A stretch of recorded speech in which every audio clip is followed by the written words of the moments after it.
So the challenges of measuring economic progress, my underlying claim that I'm not going to spend too much time on,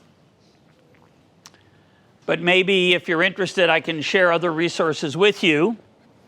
My underlying claim is that a lot of what you read about this question is not exactly true.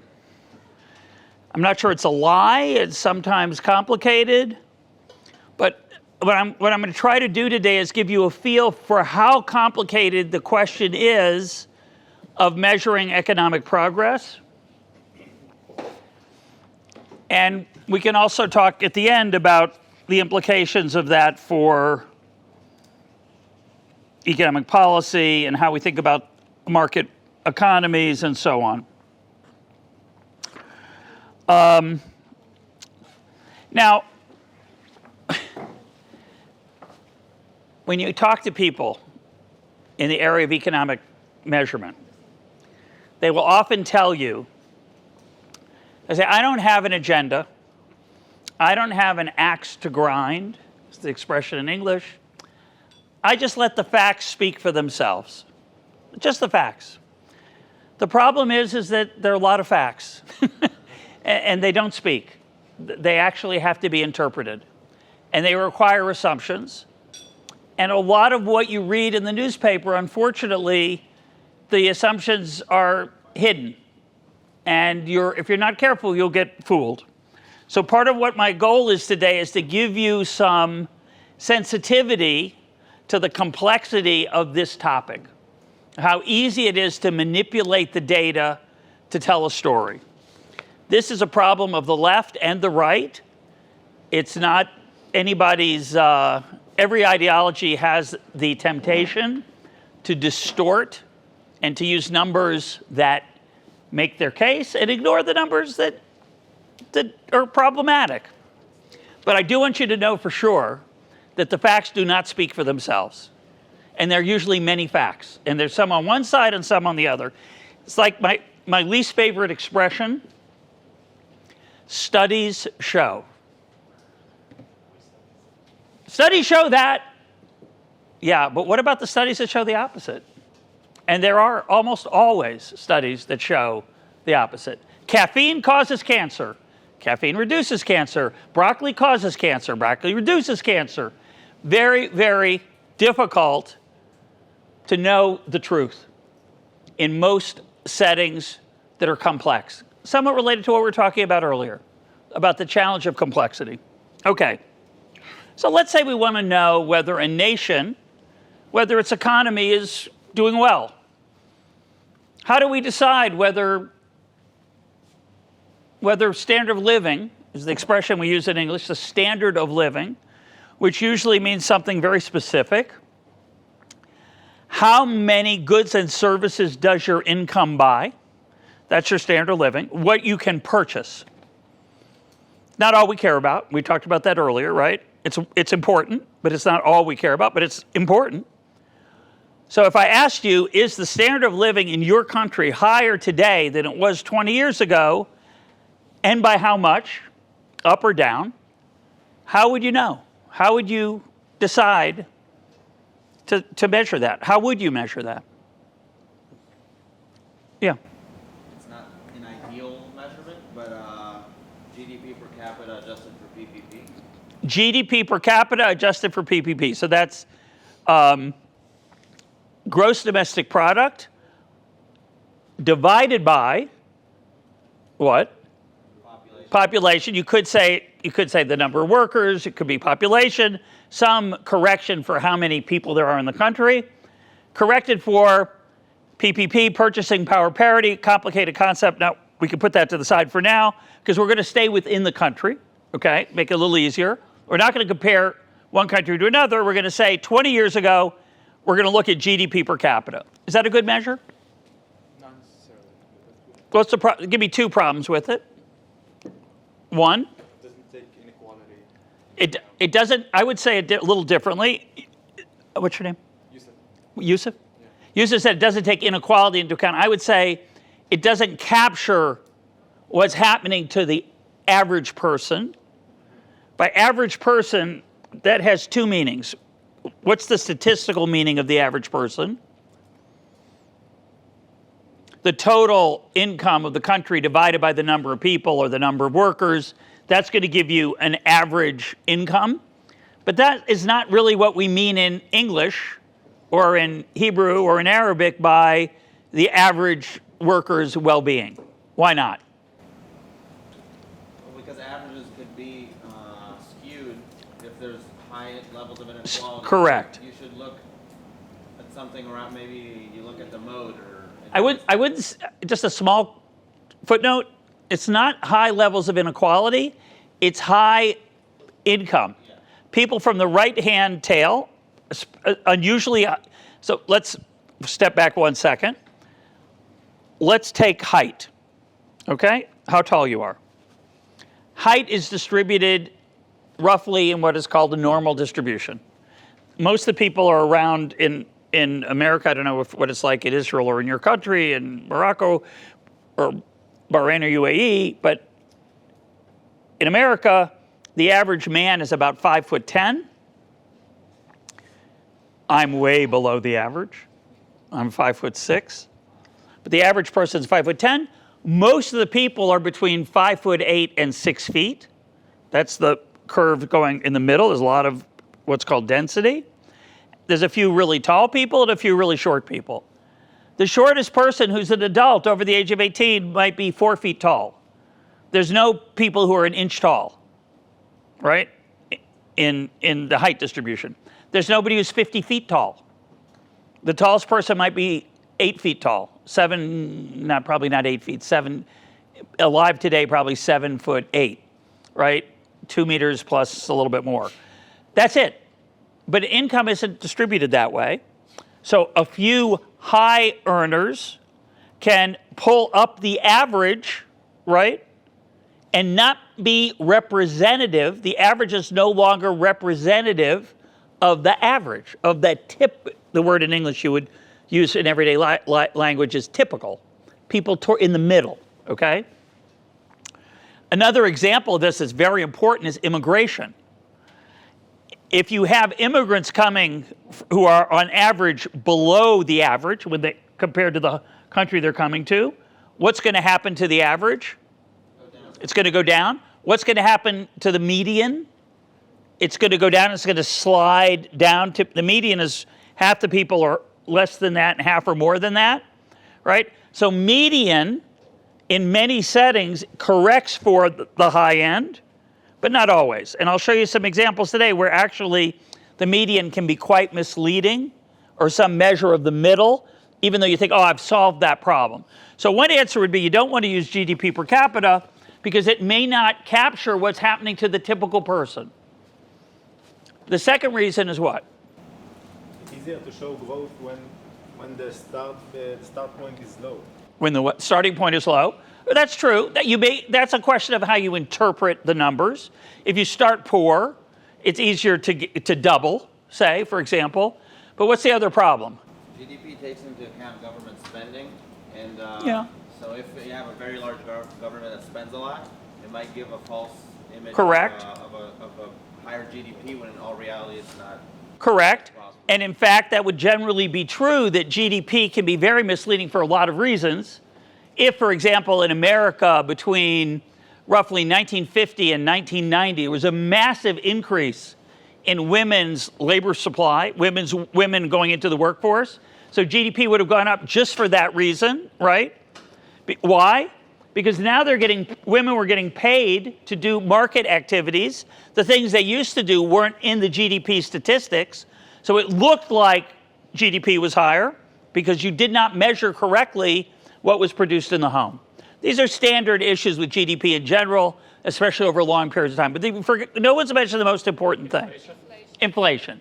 So you can't just look at GDP per capita. You have to correct for the fact that if there's inflation, and there almost always is in most countries, if there's inflation, you need to correct for inflation. That is impossible, literally impossible to do precisely, but possible to do pretty well. Okay? Except for one problem. That's what we're going to talk about. Let me say why it's impossible to do precisely. So, let's take an individual standard of living, not the country as a whole, okay? So let's take my standard of living 20 years ago. 20 years ago, I had a certain income. I bought a certain set of goods, right, with my income. And I want you to think about it this way, because you'll see it in the video I'm going to show you in a minute. You can think about my standard of living as my shopping cart, right? What's in my shopping cart are shirts, sandwiches, my house. It's tricky because a house is not really it's more complicated than, for reasons not worth going into, but my housing, my medical, my birth control pills, my blood pressure pills that I mentioned earlier, right? So that's in the cart. All these things are in the cart. If I need surgery, it's in the cart. Haircut, it's not just goods, it's services also, right? So it's my haircut, my medical services, the person I hired to do my taxes, and so on and so on. So I'm pushing that cart in 2002. Now it's 2022. Am I better off? So what the question we're asking is there more stuff in my cart or less? Why is that a hard question to answer? One reason is that you can't really see what's in my cart. You're going to take my income and divide it by an average measure of prices. What's the problem with that? I don't consume exactly what the government uses to decide what the average prices are. The average prices are a basket, a different basket, not mine, a different basket of goods that the average person buys. And if I'm really different because I need a lot of blood pressure medicine, and blood pressure medicine, say, where I'm buying it is very expensive, I'm not going to have so much in my cart, right? It's going to be misleading as a measure of my well-being, my financial, material well-being, because I don't consume the exact stuff that's in the basket that we use to measure the consumer price index. And guess what? No one is. Think about it.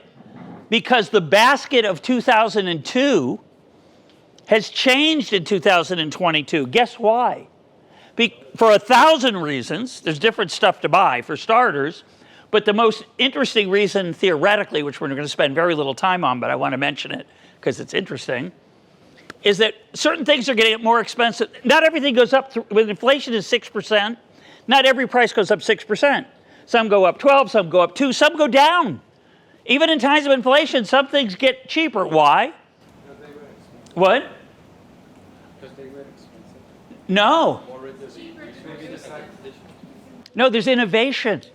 People find new ways to produce it that are cheaper than the old ways, and the price falls. I'll show you an example would be televisions. Televisions, computers, cell phones. I mean, it's unbelievable. What was the, any photographers here? Anybody here likes the photography? I have a camera that I love. I brought it. It's the only, I have a lot of cameras in America. I brought one with me, and I'm still never going to use it. It's for sale. I'm just letting you know, because I can the pictures I take here are almost as good as the $1,300 camera, which I bought 5 years ago. That camera is still $1,300. The price of that camera is still $1,300. They haven't changed the price. All they've done is make it better. It's a much better camera. It's sharper. It has more features. It does this and that, etc. It has better storage, but it still says $1,300. Is it cheaper or the same price? It's actually cheaper because you get more camera, and we're going to come back to that. But I was trying to make a different point. Some things go up a lot, some go up a little, some actually go down. So what's in the basket, even if there was no innovation, no technological change, if the only thing that changed is the prices because the production processes of these goods are different and demand is different for different goods, so the prices go up and down by different amounts, people will substitute away from the things that got more expensive and towards the things that got cheaper, and as a result, the basket is not the same basket anymore. It changes because of the choices that consumers make. And that means that there's inherently no perfect measure of inflation. But it's close enough. That's a small factor. You can sort of correct for it. You have choices. You can narrow it down. You can put a window around it. But the fundamental problem is that in times of great innovation, which I would argue we have lived through over the last 30 or 40 years, like people believe that a standard of living in America is stagnant. And that is impossible. to be true. It is impossible to be true. But the data show you that the average person, but that means that probably the data are wrong. And the reason is well, I'll show you why in a minute. But for those of us who were alive in 1975, Dove, right? We were alive in 1975. We know what the world looked like. It didn't look like the world we're in now. It was crummier. It wasn't as nice. So the data are missing something, I would argue, if they argue that the average person has made no progress and, quote, all the gains have gone to the rich, which is a common argument you hear. So I made a whole bunch of videos on this, which I'm not going to show you because they're too long and too many. And if you're interested, just send me a note and I'll share them with you.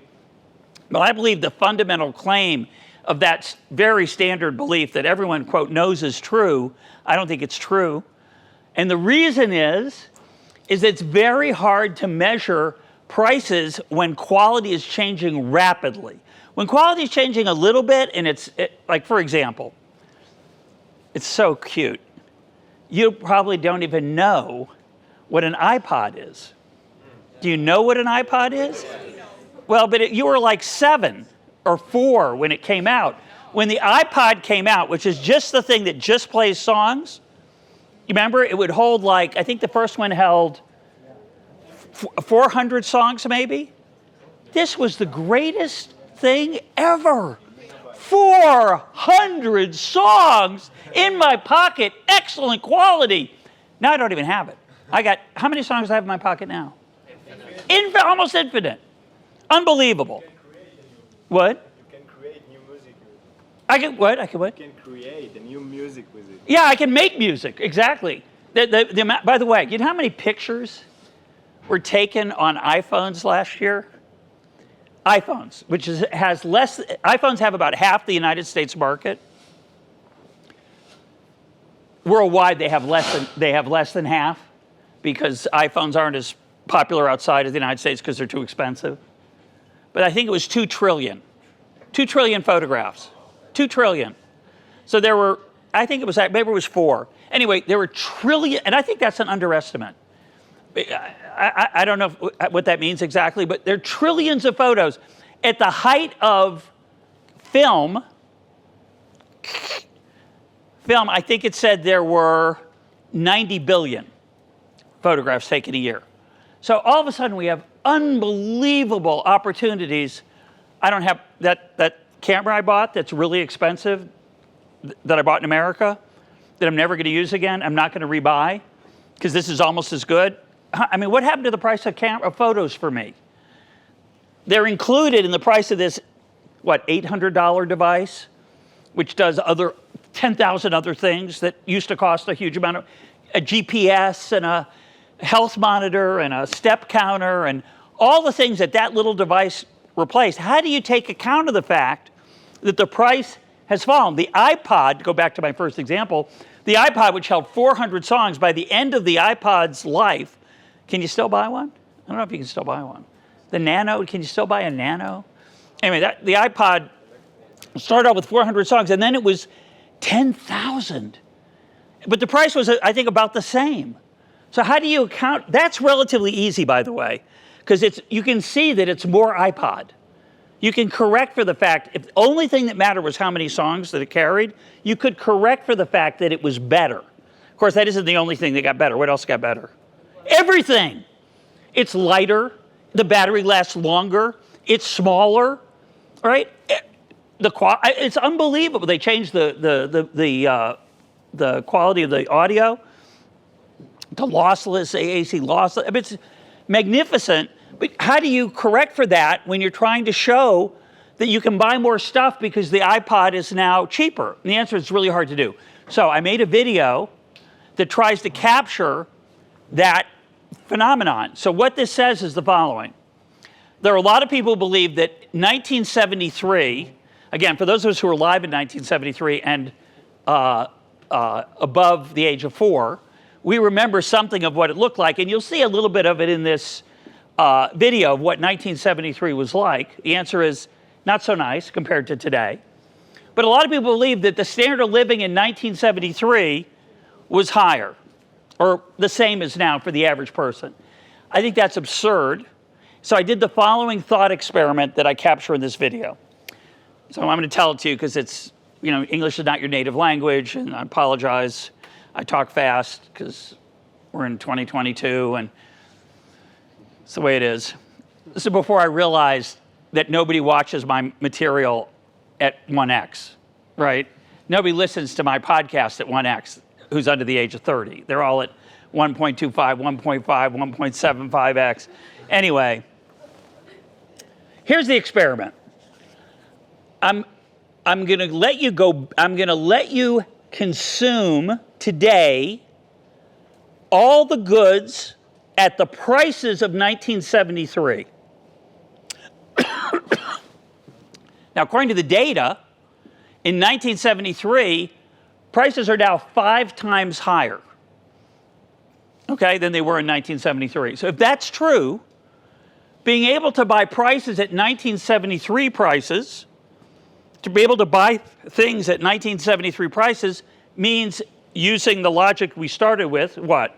Your well-being, your financial success, your standard of living should be 5 times higher, right? If you could buy today's goods at 1973 prices. They're very low, you'll see, because I have examples in here. But I have a trick. I'm only going to let you buy the things that were available in 1973 at that quality. So if you want a 1973 car, you can have a Honda Civic, which fabulously was $1,973. They had a promotion in 1973 that the Honda Civic costs $1,973. A car today like that costs what, $20,000? Of course, you look at a 1973 Honda, which you'll see a little bit of it here. It's not a very nice car. It doesn't have air brakes. It doesn't have a rear view camera. It's basically a metal box with a radio. It's kind of basic. You can't buy it. You can't have that car. You can't say, I don't really want to spend too much on a car. I'll have the 1973 Honda Civic. Not available. There's a reason it's not available. No one wants it. We're richer than we were in 1973 is my point. But what I want to show you is that if you had to buy, so good news, everything's 5 times cheaper. Oh, I'm going to be rich. I'm going to get to have 5 times as much stuff in my shopping cart. Bad news, I'm only going to let you buy things that were available then. Oh, how bad could that be? They had pants. They had TVs. They had other things. So let's take a look and see whether that's a good deal or not. The point of it is that I'm going to argue in the video that you would not take that deal. I'm going to give you 5 times your standard of living, but you have to buy the goods from 1973. If you say no to that deal, you know what that means? That means that the prices are not capturing the amount of inflation that's taken place because of innovation. That's the claim. Okay, so let's watch.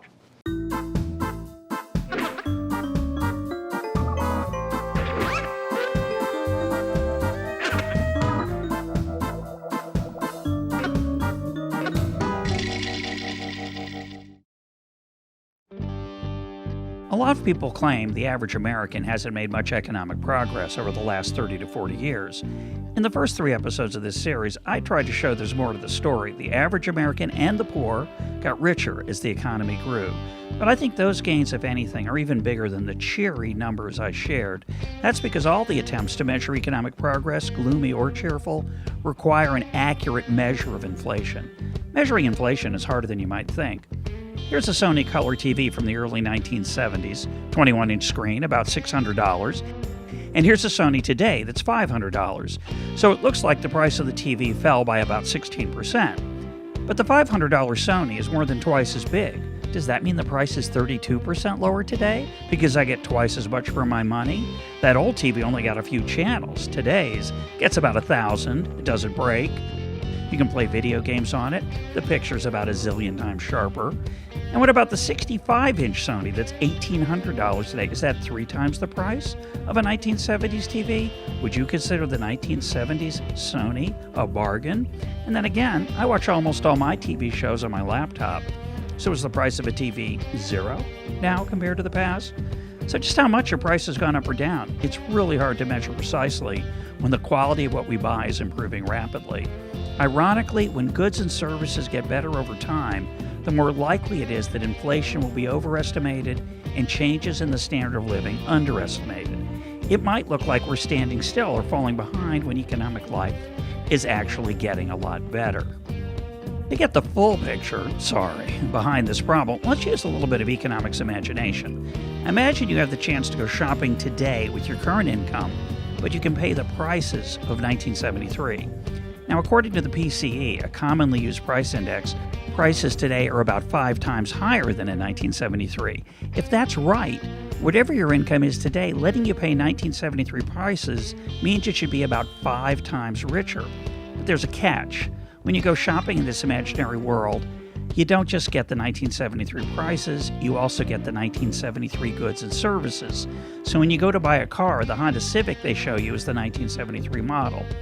It's a bit stripped down, sure, but it's only $1,973. Really clever marketing back then. Or you can splurge and get yourself a Corvette for under $7,000. The Corvette of 1973 only got about 14 miles per gallon, but that's okay. Gas is only 36 cents a gallon. Your house is going to be a lot cheaper, health care is cheaper, so is your kid's education. Stanford tuition is less than $3,000 a year. That frees up a lot of money to buy more stuff and load up your cart.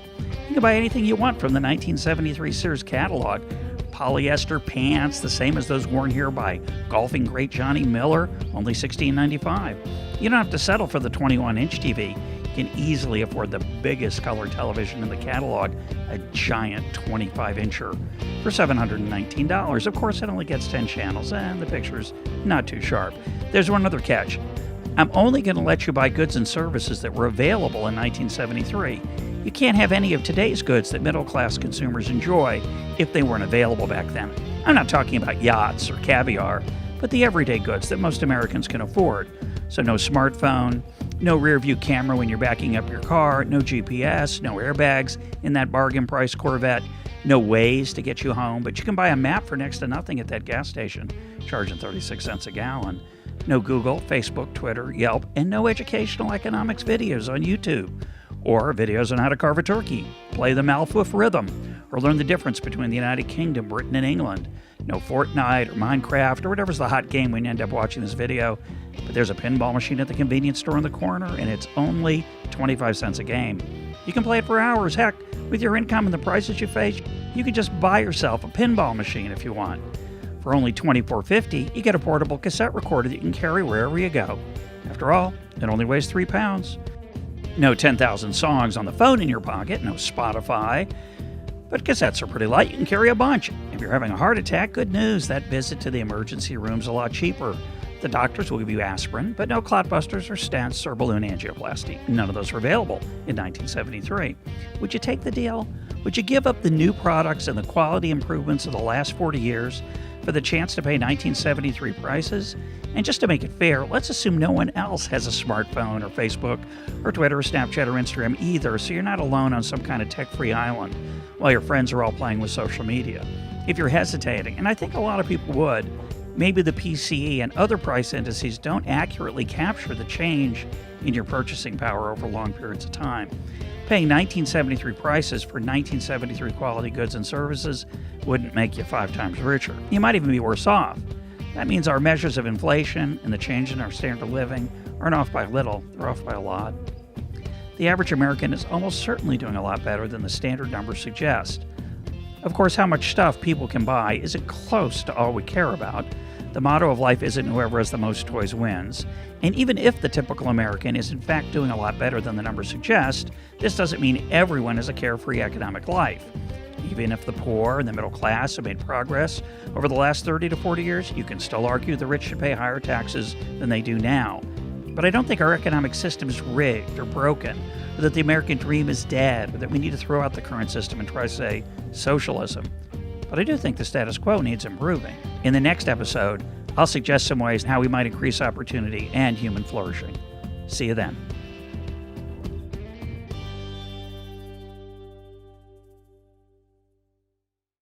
In economics, economics, as you said, we have the assumption of measuring people utility.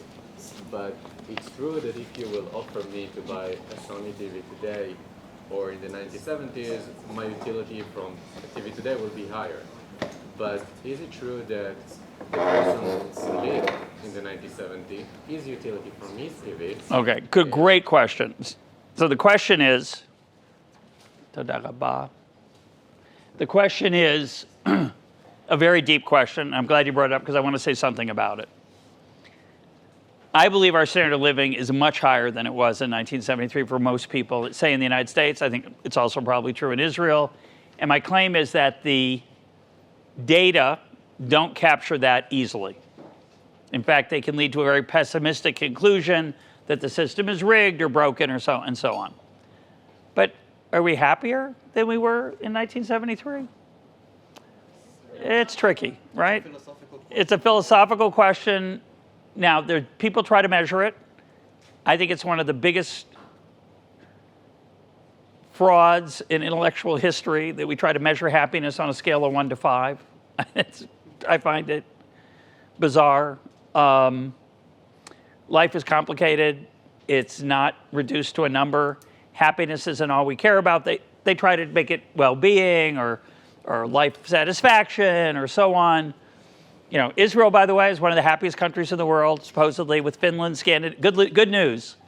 So if you're unhappy, those of you who are in other parts of the Middle East, move here and it'll be great.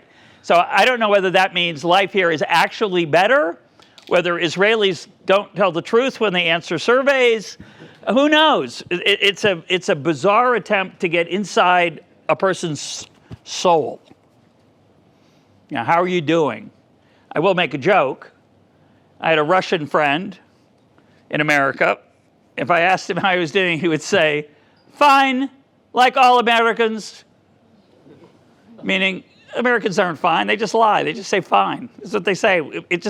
The question, how are you doing, in Russia is a question. How are you doing? But in America, fine. It's just a cultural difference.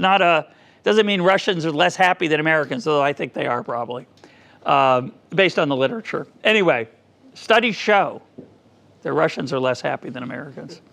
So it's a profound question. I don't think it's the goal. That's why I think you have to be careful when you look at economic progress, both at the national level and at your own personal level. That's why I have a joke in there. I don't know if you saw it. It was very fast. Whoever has the most toys wins is not a good rule for life, right? That's not what life is about. Nobody on their deathbed wished they'd spent more time at the office. This is a deep truth. If you're not careful, you'll spend all your time forgetting about what's going on in real life. So be careful. Okay. But Yeah. we are essentially comparing utilities in economics. So we're not measuring, but we are comparing them. Kind of. I would say it's worse than that, actually. What we do is we say $1 to you often. Not every economist does this, but often economists will say $1 to you is the same as $1 to you, $1 to you, $1 to you. So if I want to look at the effect, I mean, this is the problem with utilitarianism that I mentioned a few minutes ago in the last session. So I believe in free trade. Why I do is because I believe that trade allows for human flourishing. That's a long story. I wrote a book about it. We're not going to try to explain it here, but I'm going to explain to you the argument I think that is wrong for free trade. In 93,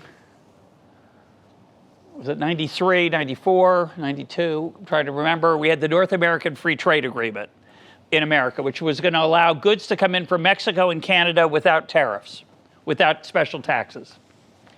There was most brooms in America would be coming from Mexico, but we had protection to keep out Mexican brooms. And the North American Free Trade Agreement would therefore destroy the American broom market, okay?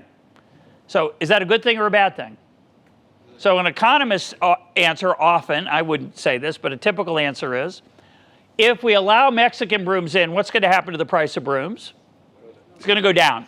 By how much? I don't know, $1, $2 maybe. Why? Because the Mexicans can make them more cheaply in Mexico. So there was a little town in Illinois where an American broom company was located called Libman Broom. And Libman was a big attacker of the North American Free Trade Agreement because they wanted to preserve their broom company. Understandable. And they said, if you allow these brooms in, all our workers will be unemployed, and this is terrible. And what does The Economist do? The Economist is an idiot. The Economist says, well, there are millions of Americans who buy brooms, and they're going to save how much per broom? $1 or $2. So let's say there's 25 million brooms sold in America a year, and $2 per broom is going to be cheaper, and so that's going to be a benefit of how much? $50 million. And 1,000 people are going to lose their jobs, and they earn how much? Let's say $50,000 a year. They don't. $20,000 a year. They're going to be at 20 million, and 50 million is more than 20 million. Therefore, we should let in the brooms. A normal human being goes, what kind of a calculation is that? You're telling me that to add up $1 or $2 savings for a bunch of people and ruin the lives and dignity of 1,000 people, that's a terrible deal. The Economist says, no, I'll convert it to dollars. I think that's absurd, okay? I do think we should let in the brooms for a different reason. That's a long other story. I don't believe, but I think that argument is not correct. Footnote, fascinating footnote. Most of the workers in that town in Illinois were Mexican. They were bussed in because they're really good. There's a certain technique for making a certain. It's called a certain kind of. It's bizarre. A certain kind of corn stalk is used to make brooms, and there's a technology in Mexico to make them to wind the broom. If you've seen an old-fashioned broom that's made out of what looks like straw, you're smiling. You've seen one, right? It's a good broom, right? It's much better than these plastic soft bristles. It's a fantastic broom. But what happened when NAFTA passed, and I think brooms were not exempted. So brooms came in from Mexico. The Illinois factory closed. The workers weren't unemployed. They went back to Mexico and made the brooms in Mexico. Now, they probably had a lower standard of living. They probably had lower salaries, almost 100% for sure. But the whole story was more complicated than it looked. Okay. Okay, move on. Is that all right? Yeah. Okay. So I want to show you another. This is so amazing. What I'm going to show you. This is going to be the high point of the week for you. I'm sorry, it wasn't dinner last night, which I heard was fantastic. It's not going to be Josh's talk, which will be amazing. This is it, right here. And this is called, I am kidding, but it is kind of cool. If you're a certain kind of person, this will be the high point for you. This is called Simpson's Paradox. It seems like a cheap trick, okay? You're going to look at this and you say, I'm obviously lying. I made this up. It can't be true, but it is true. I'm going to try to give you the idea of why it's true. So what I'm going to look at here, this is not the quite right moment, but we'll get there in the video. But here's the deal. We're going to try to measure poverty. Now, poverty is incredibly complicated and inherently arbitrary in what you call poverty.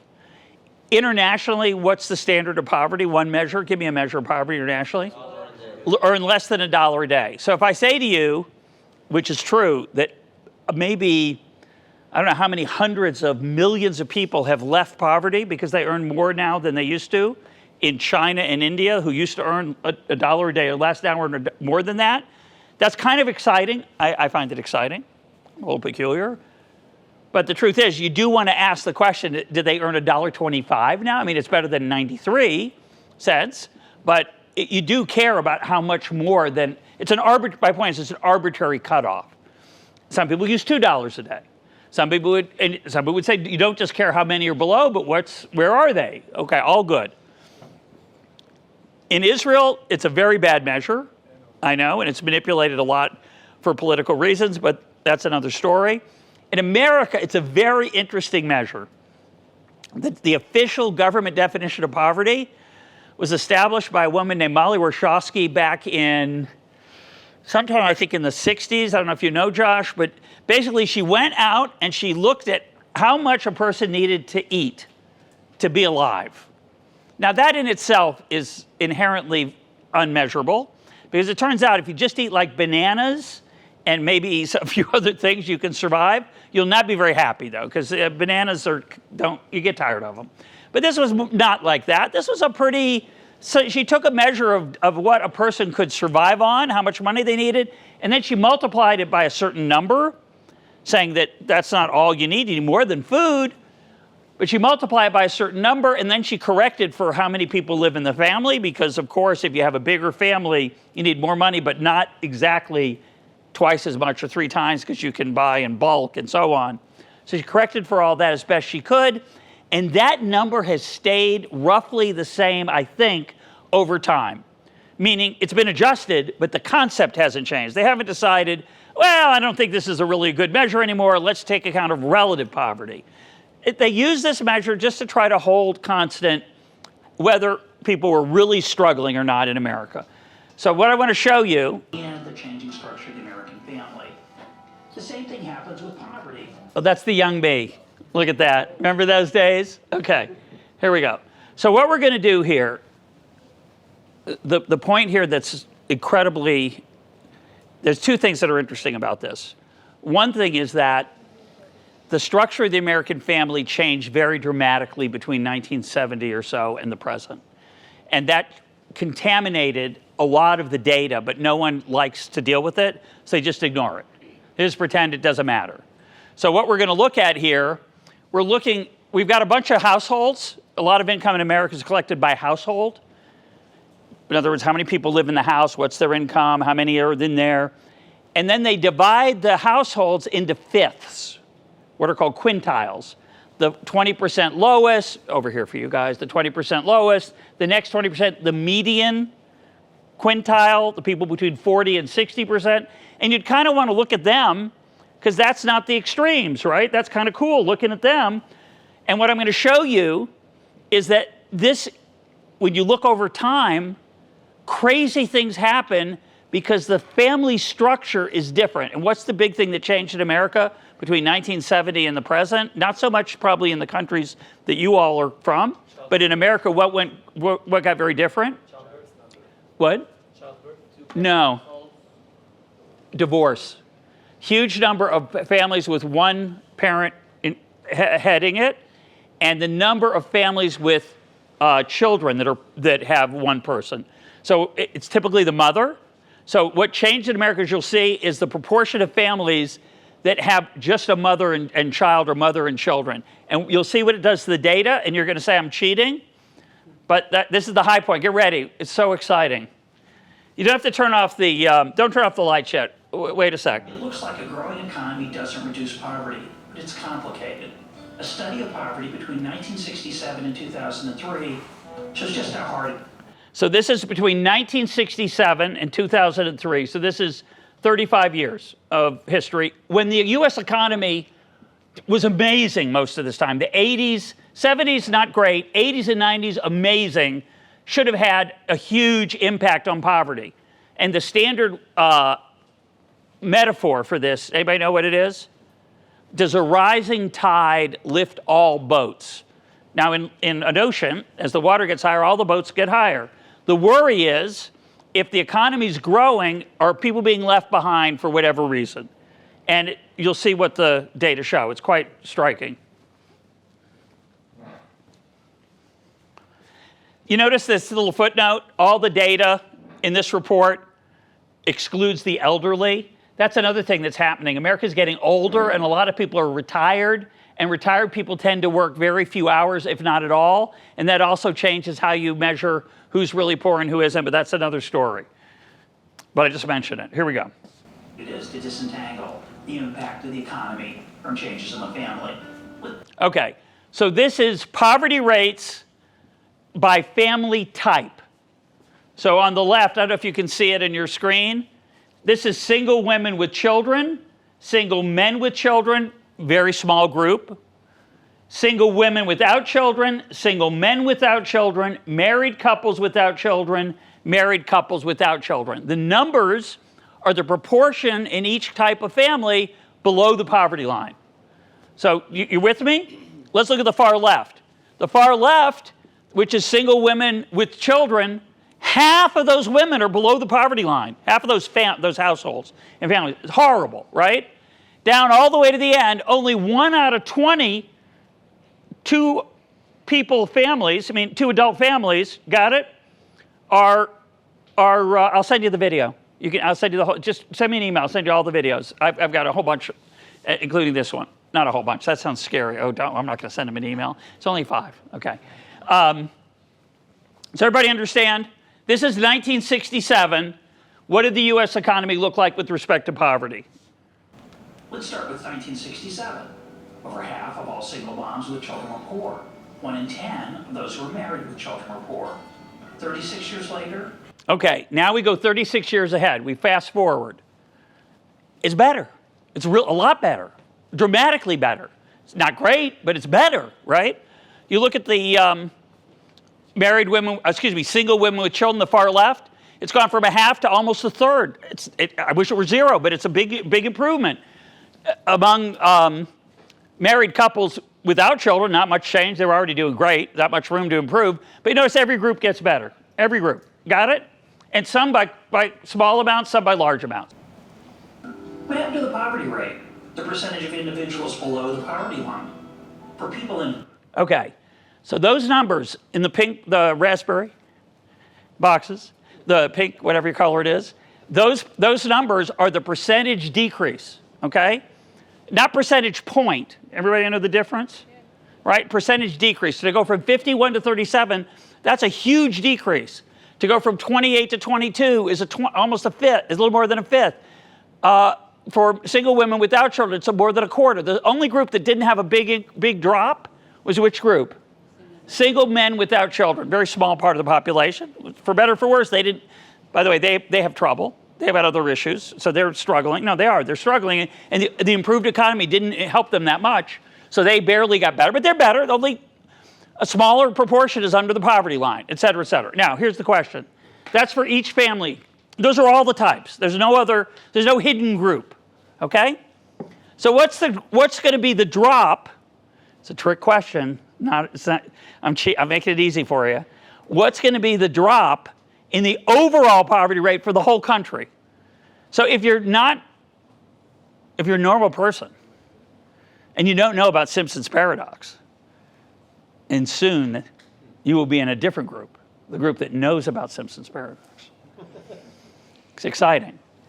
But if you didn't know about it, you'd look at that and you say, well, the average drop is at least, it turns out, if you average it across all groups, it's 22%. So you think for the whole economy, the poverty rate fell by 22%, right? Something between 10 and 27, and most of them are in the 20s, and you're not going to just take an average to add those up and divide by 6. You're going to take an average weighted by what? How important they are in the whole population.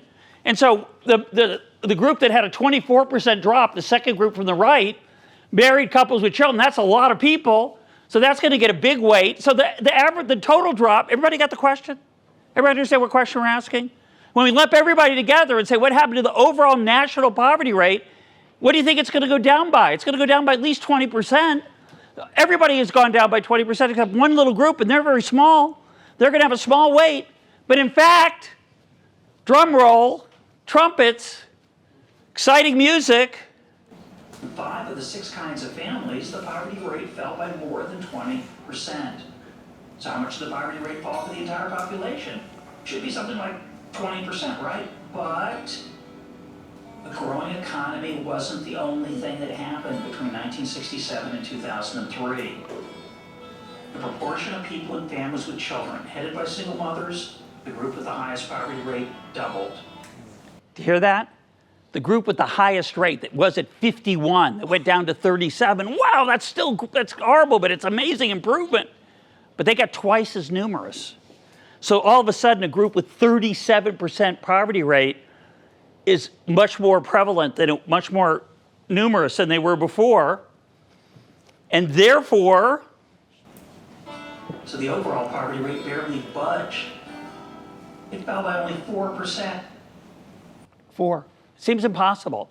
When I show this to people, they go, oh, you cheated, you didn't do the numbers right. That's Simpson's paradox. because two things happened between 1967 and 2003. People's economic lives improved, but their social structure changed. And the group that has the most trouble in any kind of economy, which are moms with kids, became twice as numerous, got twice the weight they had before. And as a result, when you look at the numbers, that's zero. Per capita GDP between 1967 and 2003 probably doubled. I don't know, after correcting for inflation.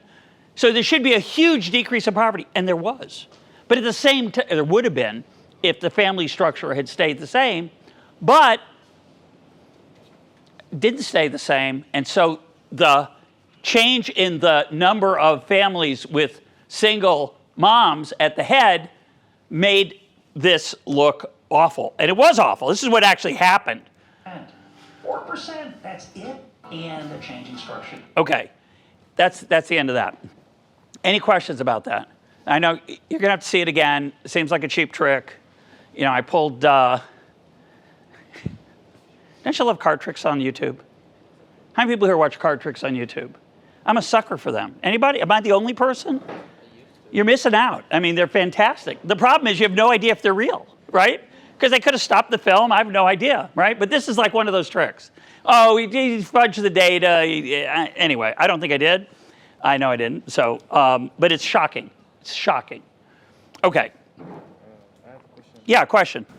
About how social structures actually impact the data of the Yes. Is that something that you should take into account anytime you do it? Here's my YouTube trick. You ready? That I didn't tell you. It could be that the economy was the reason that there were more single moms with children. In which case, it's even more complicated, right? I'm pretending that's a separate social phenomenon, an increase in divorce, but maybe there was an increase in divorce because certain low-skilled workers couldn't marry successfully, couldn't match with people of the opposite sex or the same sex, and as a result, there were women stuck without trying to raise a family and work at the same time. So it's not as rosy as I painted it. So I'm glad you asked that. That isn't what you asked, but I'm going to answer that anyway. But is it easy to check if that's the case? Say again? Just compare countries and see if that's the case. If economic growth does. It's tricky. What's my guess? Most of the things that happen in America come later to the rest of the world. Okay? So again, I don't know. For those of you from outside of Israel, I don't know what it's like in your countries. But in Israel, I'm sure there's been an increase in the divorce rate, but it's nothing like it was in America. So the distortion of economic data, my guess is stronger in America. Yeah. My question is, I don't understand. Microphone coming. I don't understand the measure that we measure by property because life has changed. 200 years ago, half of the people won't be able to live because they would have problems. Single mothers wasn't a thing. Right. It wasn't available. So Correct. checking how much people are more poor or how much people make, that's not a measure understanding how all of us living today because maybe someone wouldn't be alive at all because For sure. the medicine. So it's not a fair comparison understanding For that sure. my life is exponentially better than anything else. Yes, but for me living right now is a lot harder if I would be me then. Agreed. So don't we have something that I can compare? So I know that today I don't make double than what, I don't know, I would have made if I was in 1970, but I do pay double. So that is something I can measure. I can't measure the well-being of my All right. So I agree with you 100%. And it's sort of what we were saying before, that comparing standard of living over long periods of time, I think it's important to understand and appreciate how transformative the last 150, 250 years have been for human history. Most of us live better than the richest person, not most of us, almost every single person alive today has a better life than the richest person of 1500. And if you don't believe me, get a tooth infection. There are so many glorious things. But are we literally happier? People had lower expectations. Nobody in By the way, in 1960, in the United States, one of the wealthiest countries in the world, there were people who did not have a refrigerator. There were people who certainly didn't have air conditioning. Most people didn't have a washer dryer. A lot of people still had outdoor bathrooms in the United States. But those people didn't sit around literally and say, I wish I had a flush toilet. It's what you had, right? It's just what people got used to. And by the way, I made that video about 1973 about the cell phone and Yelp and blah, blah, blah. Well, at the time I thought social media was the greatest thing since sliced bread. Now I'm not so sure. I'm having some doubts about social media, whether it's, such a blessing. So it's very complicated. So the last thing I want to add, I want to show you one more video. Yeah, sure. How much of the social change that happened since between 67 and 2003, do you think is attributable to the change in welfare policy in the United States? That's a good question. Nobody knows the answer. Some. There are two things that, if you had to pick the most important innovation of the last 100 years, 70 years, say, 60 years, one we've talked about. That's what's in my pocket, the phone. The other is probably the birth control pill. The birth control pill is another thing that people don't talk about much in economics. They talk about it in sociology, I'm sure. But that changed a lot of things, culturally, family-wise, et cetera. And huge, unbelievable impact. So to be continued. I'm going to show one more video. In this video, I want to make the point that people often confuse poverty with inequality. They're not the same thing. They're not the same thing.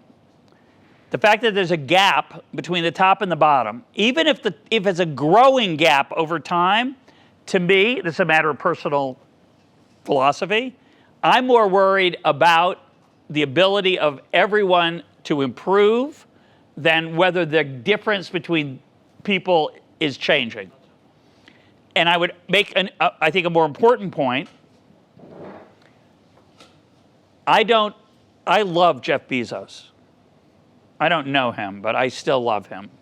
Because of Amazon, I have a library I could not have possibly have dreamed of 30 years ago. And he threw away a lot of money on me. He lost a lot of money selling me books cheaply. His investors, they lost money for years selling books and other things at a loss. They finally figured out a way to make money. It's very interesting. They don't make so much money on the books and the clothes and the kitchen supplies and everything else. They make money on storage in the cloud. It's a very interesting business. That's another long story, but the fact that Jeff Bezos is super rich, how did he get super rich? He got super rich by making my life better. I like him. I want more of him. I want more people like him. I want fewer people like people in the financial crisis of 2008 who made expensive bets in their investments and got their money back. That's the people who got rich, who I don't particularly like. But the point is that it matters how you get rich. If you get rich from making the world a better place, that's a good thing. If you get rich by making your customers happy, that's a good thing. If you get rich by keeping out your competitors, not a good thing. Not a good thing. So this video is about a little of those things. Okay. Last video. It's short. It's 5 minutes.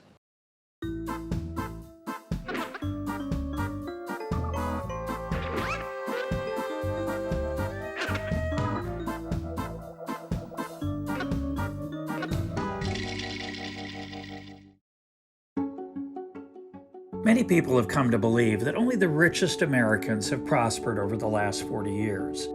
In the first 4 episodes of this series, I've tried to show that the truth is more complicated, that there's a lot of evidence that people in the middle and at the bottom have prospered along with the rich, and the rich aren't a fixed group of people. Over time, people move up and down. But the gap between the top and the bottom is bigger today than it once was, because even if most Americans are getting ahead, some get ahead faster than others, and that increases inequality even if prosperity is increasing for most Americans. Is growing inequality something we should worry about? Some inequality comes from the fact that distance and borders matter less than they once did. The best athletes and entertainers make a lot more money today than they did in the past, because a star today can entertain many more people than before, reaching fans in China and around the world in ways that weren't possible before. It's easier today for talented inventors and innovators to improve the lives of more people and profit along the way. They can sell their products and services to billions of people instead of the millions they could reach in the past. If that's capitalism run amok, give me more of it. But some inequality comes from crony capitalism, the rich using the power of government to make themselves richer. That's just wrong.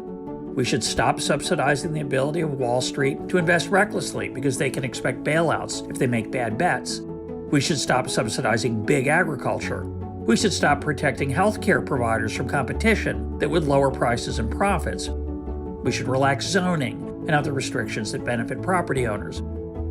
Let's get government out of the business of making rich people richer and preserve the opportunity for people to get rich by making their customers happy. Focusing on inequality as something inherently bad can blind us to the problems of poverty. Inequality and poverty aren't the same thing. Even if some people are getting ahead faster than others, I'm much more concerned about those at the bottom who are left behind. Let's get real. Both the left and the right look at the poor in ways that aren't helpful. Too many on the right look at the poor and wonder, why can't they rise in an economy that seems full of opportunity, at least when there isn't a pandemic? But too many on the right struggle to imagine what it's like to grow up poor, where some must overcome racism or other challenges. Too many forget that the poor are usually poorly educated. They bring too few skills to the workplace. They lack the connections others have to help them get ahead. Too many on the right are blind to the barriers facing the poor. Too many on the left make the opposite mistake. They see no hope for the least skilled among us to join the modern economy, even in the best of economic times. They see no scope for personal responsibility or drive or grit. They assume the least skilled and the poorly educated can only survive on a government handout of some kind. They see the barriers facing the poor as insurmountable. Both left and right ignore the policies that make it hard for the poorest among us to prosper. Change those policies, and the poor have a better chance to thrive in the modern economy. We should worry less about inequality and work instead to improve the schools that poor children have to attend in their neighborhood. We should get rid of licensing that makes it hard for poor people to get a job or learn a skill. In the 1950s, about 5% of jobs required a license. That's up to roughly 30% today. That's cronyism masquerading as consumer protection. We should change zoning laws and land use regulation that make housing artificially expensive. Those regulations push the poor out of cities where there's opportunity. And the minimum wage makes the least skilled among us artificially more expensive to employers, encouraging automation or the substitution of higher skilled workers. Yes, some recent studies find that minimum wages don't reduce jobs for the least skilled, but other studies disagree. Either way, wouldn't it be better to give poor children a better education? That would lead to higher wages and make the minimum wage irrelevant. Human beings need food and shelter and clothing, but we all need more than material well-being. All of us crave dignity, agency, and all the things that make life meaningful beyond material success. Both on the left and the right need to remember that human flourishing is about more than money. Let's spend less time and energy on inequality and more on creating opportunities for all Americans to flourish.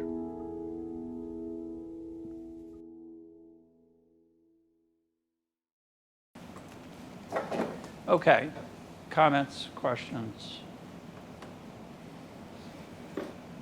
alternative speeches?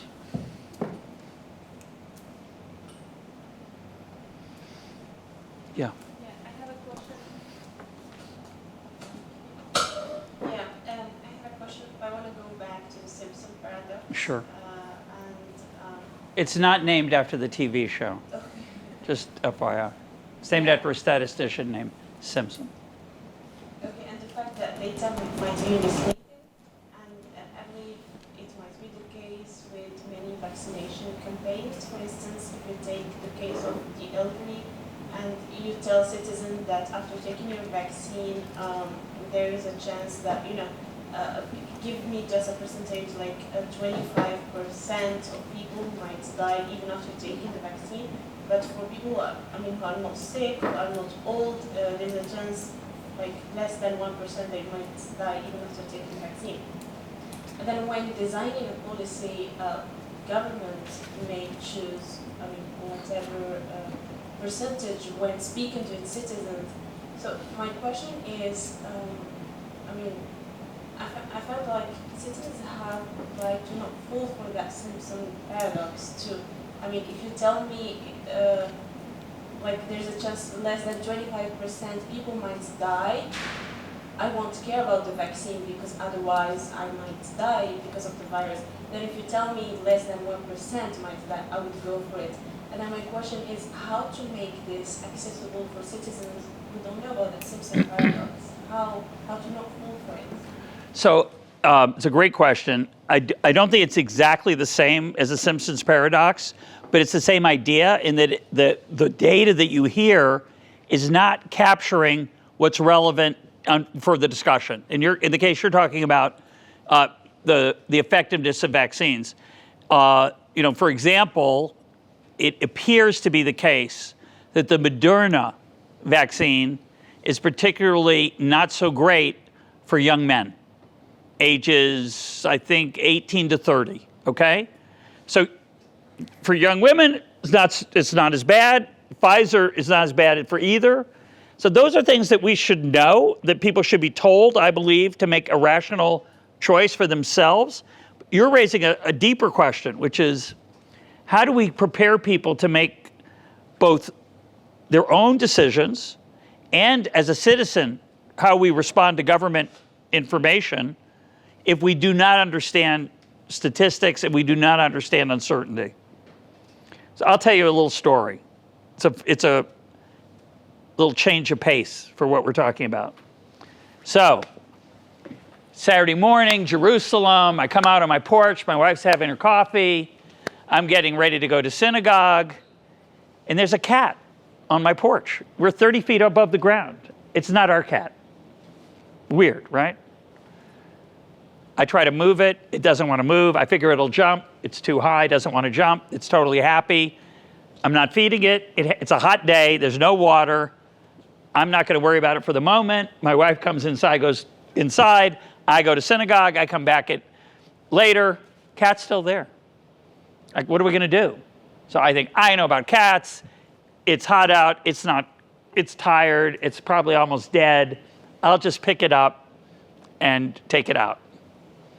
And he didn't agree. And he bit me, okay? And it bled, there was blood. So what should I do? Now, on the Jewish Sabbath, to save your life, you have to break the laws of the Sabbath, right?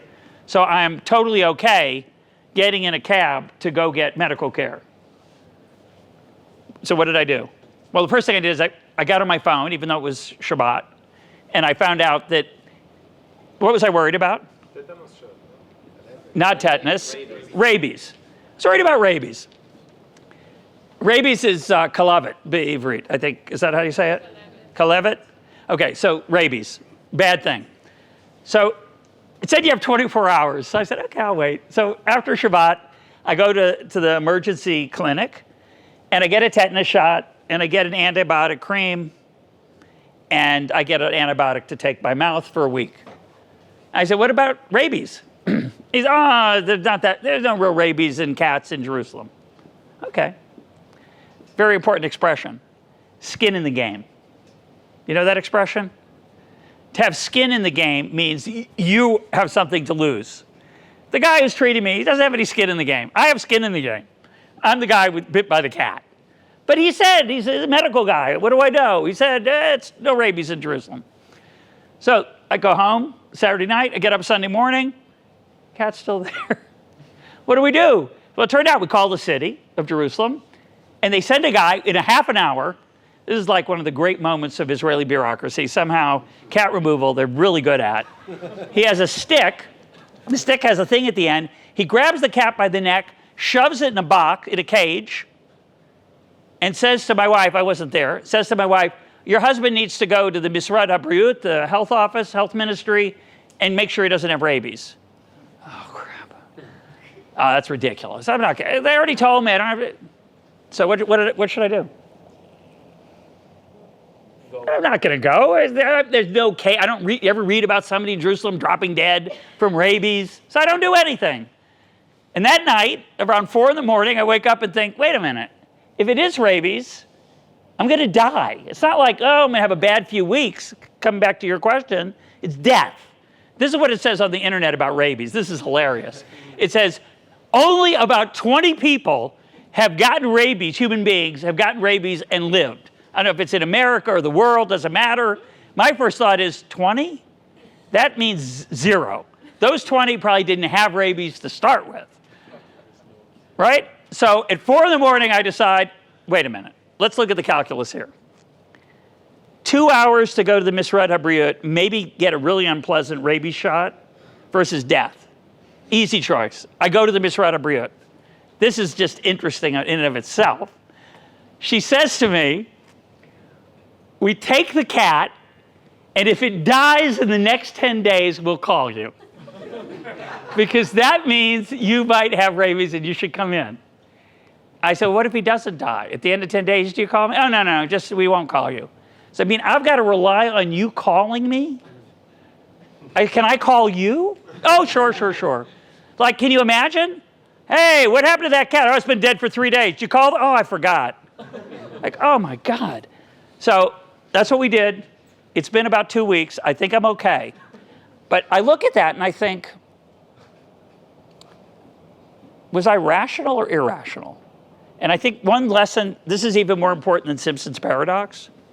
It comes from Nassim Nicholas Taleb, and I recommend his books to all of you. They're very accessible books for thinking about risk and uncertainty. His last name is Taleb, T-A-L-E-B. He says, expected value can be very misleading. I'm not interested in expected value. It's kind of like your case. If I'm elderly, it's worse than 25%. And if I'm young, it's much better than 25% if I get COVID. And by the way, you have to assume you're otherwise healthy, right? If you're young and have issues, it's very dangerous. But for most of us, calling myself young, by the way, they said if you're over 65, right? As if at 64 and a half, you're fine. And then you get a birthday and you're going to drop dead. It's not the way it really works, but okay. But Taleb's point is avoid ruin. Make sure you can stay in the game, right? You don't care if on average people don't get rabies in Jerusalem because you're not on average. You either don't have it or you have it. And if you have it, you're going to die. It's not like, well, you'll have, again, most people survive it and live for 37 years. No, that's not what happens. Most people either live a normal life or they drop dead within a week. So to spend 2 hours investing in that was to me a no-brainer. But that's a piece of advice that's much more important than just health. It's a good piece of advice for investment. It's a good piece of advice for taking a risk in your career. Don't take risks that you can't recover from, right? Treat those very seriously. Don't just look at the expected average outcome. Look at the range of outcomes and figure out which one is relevant for you. It's extremely, the whole side issue, there's a whole set of interesting issues around something called ergodicity, which is a really scary sounding word even in English for Americans, about how to think about the challenges of uncertainty and risk. So to come back to your question, I believe in the West, in the developed world, did a horrible job in thinking about the riskiness of COVID and how we should change our lives or not change our lives. We basically treated everyone the same. And that was a mistake. I think we should have treated the elderly very differently. Now, that doesn't mean I got vaccinated. I got vaccinated 3 times. I think it was a good risk. I got to share this because it's so funny for me. Maybe it won't be funny for you, but I'm at a party and a guy tells me I need to get the 4th vaccine. I said, I'm really not convinced about the 4th vaccine. And he said,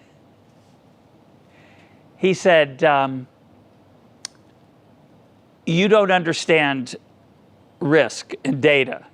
And I wanted to say, I started to explain to him why. I said, I'm really not so comfortable. I don't think we have a lot of information about fiddling around with our immune system. I just, and I don't feel like the current Omicron is so dangerous for me.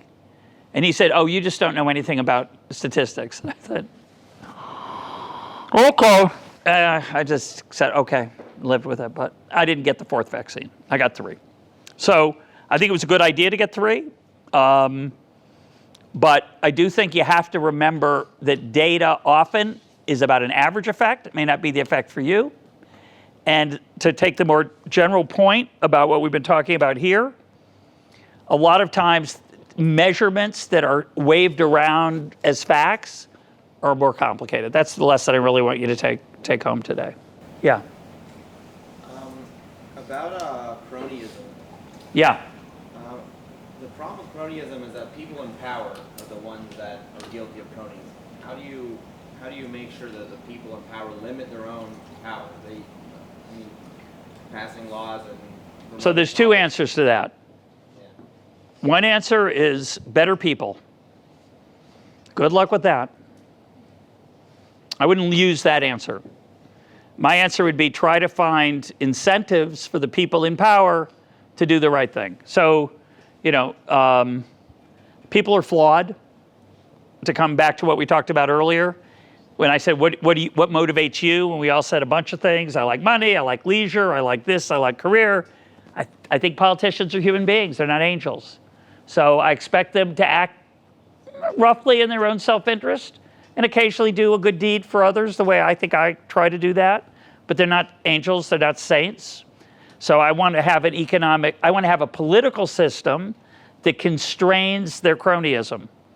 Now, there are 2 ways to do that.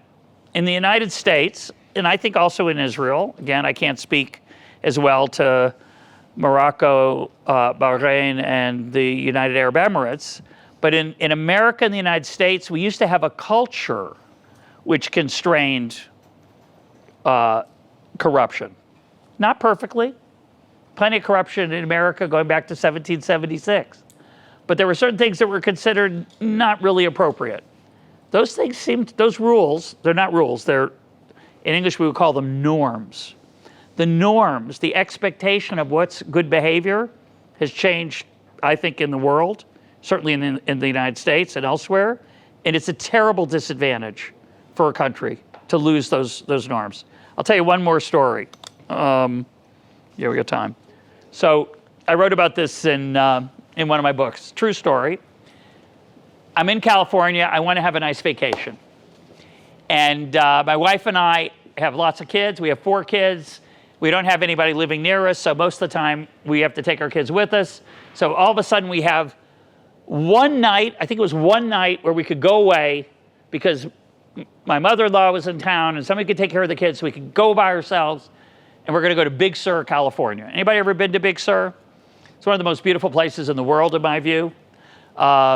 Like top 5 for me. I'm sure there are more beautiful places, but for me, it's one of the 5 most beautiful places I've ever been. And I find a place where we can stay, and she wants 2 nights, a minimum of 2 nights, and it's not cheap. And I say, oh, we're only coming for 1 night. Oh, sorry. I said, I'll tell you what, we'll pay for 2 nights anyway. So I overpaid by 100%, and we went, and we had a glorious time. But there was one problem.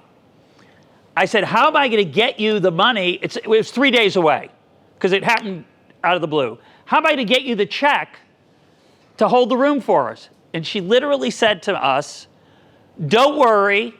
When you come, you can pay us when you come. And then she said, oh, by the way, I won't be there. There'll be nobody there, because it's just a cabin in the woods in Big Sur, because there's almost nothing in Big Sur. There'll be no one there. Just leave cash on the table when you leave. I'm an economist. I'm thinking, this is not good. Because I didn't tell you, the reason she wants 2 days is she's got to pay someone to clean the cabin in between us and the next people. So I know that a person is coming into the cabin who's not the owner, who's going to see a lot of $20 bills. I don't want to tell you how many. I'll just say it was more than 20. It's over $400. It may have been, I don't even want to say the number, but a lot of $20 bills. So I thought, this is weird. This is not good, but why? What am I worried about? What's going to happen? What? What? You will take your money. The cleaning person is going to take the money and say what? It wasn't there. And then what's going to happen? The person is going to call me and say, you didn't pay. I'll say, yes, I did. And she's going to say, no, it wasn't there. What am I going to say? Your cleaning person took it? I mean, it might be true, but I'm in trouble. What's another possibility? Someone could steal it. What else? She could put the money in her pocket and say, I never got it. You owe me X $100. So you know what I did? This is one of the stupidest things I've ever done. I fanned the money out on the kitchen, on the little table, and I took a picture of it with my phone. And then I put the money back in my pocket. No, I didn't. I left it there, but I could have. I mean, it's like a totally useless bit of, I sent it to her saying I left the money, but she doesn't know that I didn't put it back in my pocket. And guess what happened? Klum. Nothing. I left the dozens of $20 bills on the table. The cleaning lady didn't take it. The owner got it. All's fine. And think about how that happened. There is a fundamental level of trust.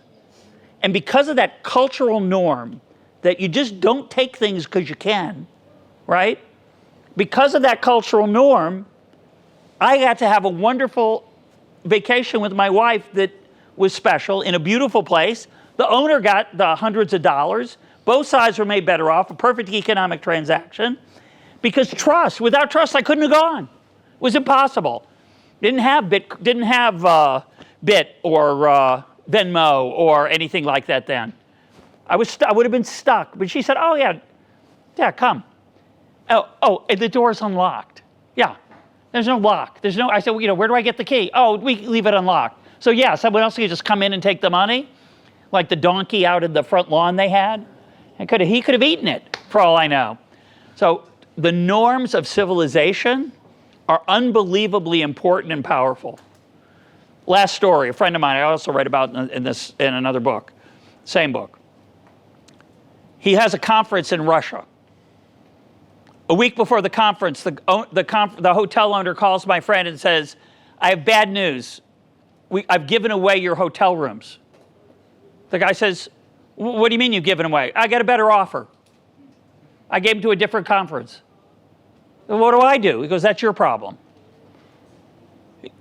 We had a contract. He said, yeah, sue me. Good luck in Russia going through the courts. It's big forever and you'll never get any money. That almost never happens in America. The idea that somebody would say, well, it's true I have a contract, and it's true I told the guy we had a deal, but I got a better offer, so I'll just keep the money and take advantage of that other guy, that poor guy who was planning a conference. It just doesn't happen. It's against the rules. There are no rules, but it's against the rules. It's a norm. If you have those norms built into your culture and your society, boy, life is so much better. Your capitalism works so much better. It's phenomenal. If everything has to be agreed on and checked and you use the courts, much worse. Last example. You sell a house in the United States, I don't know what it's like here. Well, I do know what it's like here.